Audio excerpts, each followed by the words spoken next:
0202020103 dengan program studi pendidikan agama Islam Fakultas Ilmu Tarbiyah dan Keguruan Universitas Islam Negeri Raden Fatah Palembang. Nah, jangan lupa di like, komen, dan subscribe. Dadah.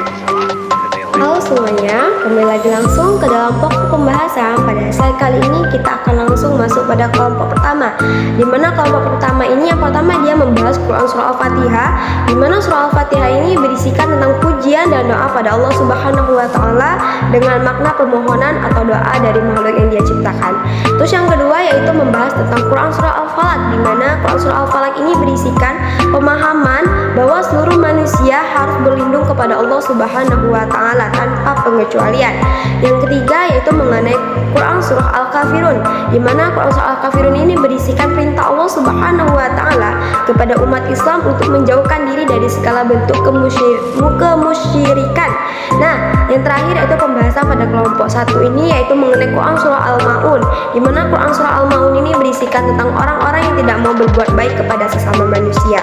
Nah, untuk kelompok 2, pembahasan kelompok 2 akan kita lanjut ke slide selanjutnya. Nah, langsung masuk kepada pembahasan kelompok 2, yaitu yang pertama mengenai surat Al-Ikhlas, di mana Quran Surah Al-Ikhlas ini menegaskan tentang keesaan Allah Subhanahu wa Ta'ala sembari menolak segala bentuk penyekutukan terhadapnya. Nah, yang kedua yaitu mengenai isi dari pemahaman Quran Surah An-Nasr, di mana Quran Surah An-Nasr ini berisikan tentang bukti janji Allah Subhanahu wa Ta'ala untuk kemenangan umat Islam dan sebagai isyarat dekatnya ajal Nabi Muhammad SAW. Yang ketiga yaitu mengenai pemahaman dalam Quran Surah Al-Kautsar, di mana Quran Surah Al-Kautsar ini sebagai bukti janji Allah Subhanahu wa Ta'ala bahwa banyaknya nikmat Allah yang tidak dapat dihitung oleh umatnya, baik yang dapat terlihat maupun yang tidak terlihat. Terus yang ketiga, yang keempat yaitu mengenai Quran Surah Al-Fir, di mana Quran Surah Al-Fir ini menceritakan tentang pasukan gajah yang dari Yaman dibawa oleh pimpinan Abraha untuk meruntuhkan Ka'bah di Mekah. Nah, di mana Quran Surah Al-Fil ini menjelaskan tentang kekuasaan Allah Subhanahu wa Ta'ala ketika Allah sudah berkehendak. Terus yang terakhir yaitu mengenai Quran Surah At-Tin, di mana Quran Surah At-Tin ini memiliki arti buah tin, dan surah ini pun diturunkan setelah surah Al-Buruj yang merujuk kepada lafaz ayat pertama Quran Surah At-Tin, yaitu Wat-Tini. Untuk pembahasan kelompok 3 akan kita sambung ke slide selanjutnya. Oke, langsung masuk kepada pokok pembahasan kelompok 3. Yang pertama yaitu membahas Quran Surah Al-Mujadilah. Jadi Quran Surah Al-Mujadilah ini pokok pembahasannya yaitu mengenai Allah Subhanahu wa Ta'ala itu memiliki sifat yang adil. Dikarenakan pada Quran Surah Al-Mujadilah ini menjelaskan tentang seorang wanita yang menggugat suaminya karena menziharnya. Nah, yang kedua yaitu pokok pembahasan pada Quran Surah Ar-Rahman, di mana Quran Surah Ar-Rahman ini memiliki arti maha pemurah, bahwasanya Allah memberikan segala sesuatu untuk makhluk yang diciptainya tanpa merasakan balasan dari makhluknya. Terus yang ketiga yaitu mengenai Quran Surah An-Nisa, di mana Quran Surah An-Nisa ayat 8 adalah ayat yang tentang warisan ataupun perbuatan baik. Jadi ayat ini ditafsir untuk mengandungnya yaitu seorang wanita. Terus yang terakhir mengenai kandungan Quran Surah An-Nisa ayat 4, yang dimana menjelaskan tentang keikhlasan amalan seseorang, dimana ikhlas dalam hal ini dikatakan bukan hanya ikhlas jasmani maupun ikhlas rohani. Untuk slide kelompok 4 akan dibahas ke slide selanjutnya. Nah, lanjut pada pembahasan kelompok 4. Nah, kelompok 4 ini yang pertama membahas Quran Surah Al-Baqarah, di mana Quran Surah Al-Baqarah ini merupakan surah terpanjang dalam Al-Quran, di mana surah ini menceritakan tentang penyembelihan sapi betina. Nah, terus yang kedua yaitu mengenai Quran Surah Ali Imran, di mana Quran Surah Ali Imran ini terkisah tentang keluarganya Imran, di mana ada Maryam, ada ibu kandungnya Isa alaihissalam. Isi kandungan Quran Surah Ali Imran ayat 134 ini berisikan tentang 4 karakter orang yang bertakwa, yaitu dengan orang yang gemar berinfak, menahan amarah, bertakwa, serta suka berbuat baik. Nah, yang ketiga yaitu mengenai Quran Surah Al-Anfal ayat 27, di mana Quran Surah Al-Anfal ayat 27 ini berisikan tentang larangan untuk berkhianat.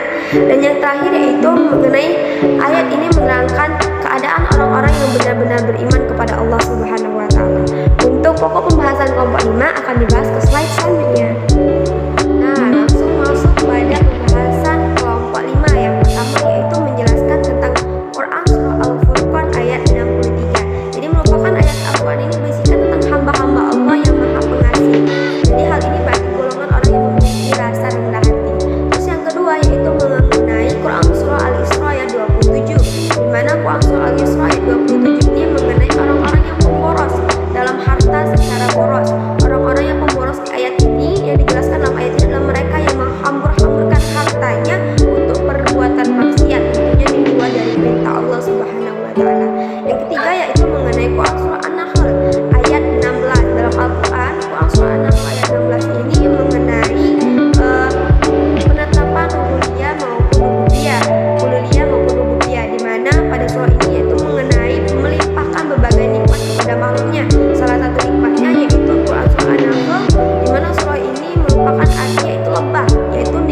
lanjut ke slide selanjutnya.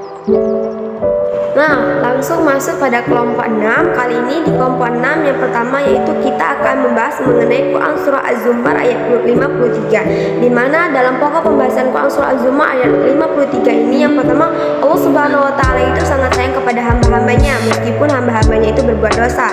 Yang kedua, Allah Subhanahu wa taala itu melarang hambanya untuk berputus asa dan lain-lain. Oke, bisa kita lanjut, kita skip karena sudah dapat di pembahasan pada pemakalan kita.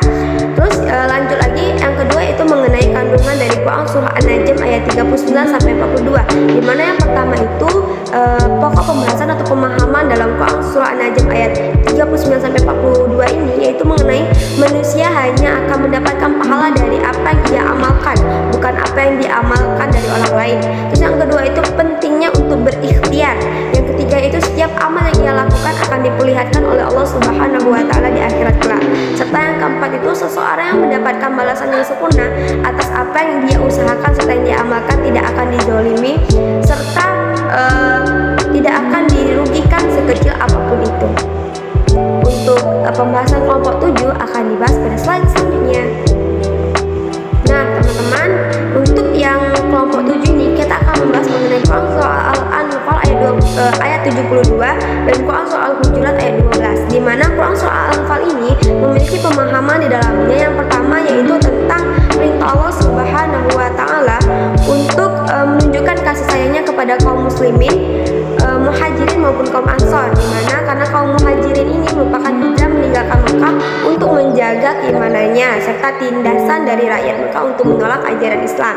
Terus yang kedua yaitu mengenai kandungan dari Quran surah Al-Hujurat ayat 12. Di mana di dalam pemahaman Quran surah Al-Hujurat ayat 12 ini mengenai perintah Allah Subhanahu wa taala pada orang-orang yang beriman untuk menjauhi prasangka buruk atau seuzon, lebih tepat pada pembicaraan kita seperti biasa. Yang kedua itu perintah Allah Subhanahu wa taala untuk tidak mencari keburukan orang lain. Serta yang ketiga itu larangan Allah Subhanahu wa taala tentang gibah dan menggambarkan seperti apa bangkai memakan bangkai saudaranya sendiri. Untuk pembahasan kelompok 8 akan dibahas pada slide selanjutnya. Nah, teman-teman langsung masuk pada pokok pembahasan dari kelompok 8. Jadi kelompok 8 ini membahas mengenai isi kandungan dari Quran surah Al-Isra ayat 32, berisi di mana peringatan Allah Subhanahu wa taala melarang manusia untuk mendekati perbuatan zina dan semua perantara yang bisa menjerumuskan seseorang untuk berbuat ke dalam kemaksiatan. Terus surah ini juga mengandung tentang ketentuan hukum yang pasti, salah satunya yaitu hukum perzinahan. Nah, untuk pembahasan kelompok 9 akan langsung dibahas pada slide selanjutnya. Nah, teman-teman langsung masuk pada pembahasan kelompok 9. Kali ini kelompok 9 membahas mengenai Quran surah Az-Zumar. Quran surah Az-Zumar ayat 71 sampai 73, di mana ayat ini diterangkan tentang keadaan manusia di hari kiamat setelah dihisab. Nah, maka di waktu itu mereka terbagi menjadi dua rombongan, satu rombongan dibawa ke neraka dan satu rombongan lagi dibawa di surga. Nah, untuk pembahasan yang kedua itu mengenai hai Rasulullah, katakanlah kepada orang-orang yang bertaubat itu dan kepada selain mereka, kerjakanlah kebaikan atas yang mereka perintahkan, maka karena amalan kalian itu ditunjuk kepada Allah Subhanahu wa taala. Oke, untuk pembahasan kelompok 10 akan dibahas untuk pada set selanjutnya. Nah teman-teman, dikit lagi kita memasuki sesi terakhir. Jadi kita masuk ke kelompok 11 dulu teman-teman. Jadi kelompok 11 ini membahas mengenai Quran surah Ali Imran ayat 190 sampai 191, di mana ayat ini menerangkan bahwa ketika penciptaan langit dan bumi serta silih bergantinya malam dan siang yang menandakan kekuasaan Allah Subhanahu wa taala. Nah, terus kita membahas juga Quran surah Ali Imran ayat 159, di mana Quran surah Ali Imran ayat 159 ini menjelaskan sikap Rasulullah Shallallahu Alaihi Wasallam yang perlu diteladani oleh umatnya. Secara umum, Quran surah Ali Imran ayat 159 ini berisikan perintah untuk bersikap sabar, lemah lembut, serta menyesuaikan dengan yang dicontohkan oleh Rasulullah Shallallahu Alaihi Wasallam dalam kehidupannya sehari-hari. Untuk pembahasan kelompok 12 akan dilanjutkan oleh saya selanjutnya. Nah, masuk ke kelompok 12. Kali ini kelompok 12 membahas mengenai Quran surah Luqman ayat 13 sampai 14, di mana Quran surah Luqman ini berisikan tentang memperingatkan umat Islam bahwa menyekutukan Allah itu perbuatan yang sangat zalim.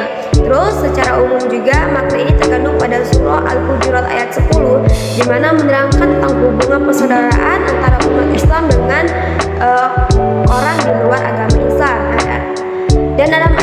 disebutkan bahwa Allah menerangkan umat Islam itu bersaudara seperti hubungan antar nasab. Untuk pembahasan kelompok 13 akan dibahas di slide selanjutnya. Nah, untuk pemahaman kita masuk ke kelompok 13, kelompok terakhir yang itu membahas mengenai Quran surah Al-Baqarah ayat 83, di mana Quran surah Al-Baqarah ayat 83 ini membahas yang pertama yaitu Allah telah mengambil perjanjian dari Bani Israel yang berisikan pokok-pokok agama yang harus diamalkan. Terus yang kedua itu mengenai kewajiban untuk menyembah Allah dan tidak menyekutukannya apapun itu alasannya.